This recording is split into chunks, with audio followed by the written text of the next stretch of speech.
কথায় আছে ত্রিপুরার মানুষদের কাছে খার্চি পূজা দুর্গাপুজোর মতোই অন্যতম বড় উৎসব। 7 দিন ধরে চলে এই উৎসব।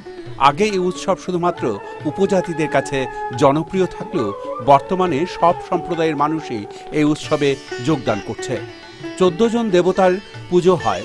শুক্রবার এই মেলার শুভ উদ্বোধন করেন রাজ্যের পর্যটন মন্ত্রী রতন ভৌমিক।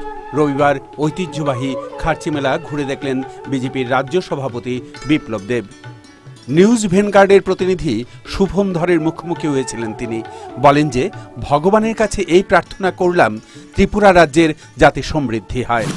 স্বাভাবিকভাবে জাতি উপজাতির মিলনস্থল এই ভূমি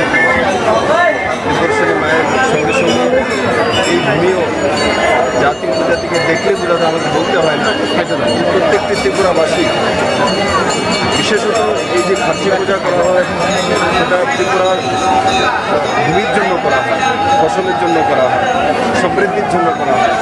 স্বাভাবিকভাবে আজকে ত্রিপুরার সমৃদ্ধি সবচেয়ে বেশি দরকার।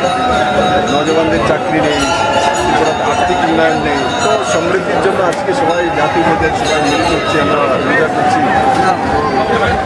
ভগবানের কাছে আমরা প্রার্থনা সেটাই করবো সবাই মিলে, যাতে ত্রিপুরার সমৃদ্ধি হয় আর ত্রিপুরা যাতে ভারতবর্ষের শ্রেষ্ঠতম প্রদেশ হতে পারে, সেটাই আমি প্রার্থনা। ধর্মীয় রীতি মেনে আষাঢ়ের এই সময় প্রতি বছরের মতো এবারও শুরু হয় রাজ্যের ঐতিহ্যবাহী খার্চি পুজো। রাজন্য আমল থেকে হয়ে আসা এই পুজোকে কেন্দ্র করে দ্বিতীয় দিনেও ভক্তপ্রাণ মানুষের ভিড় ছিল চোখে পড়ার মতো। Bureau report, news vanguard.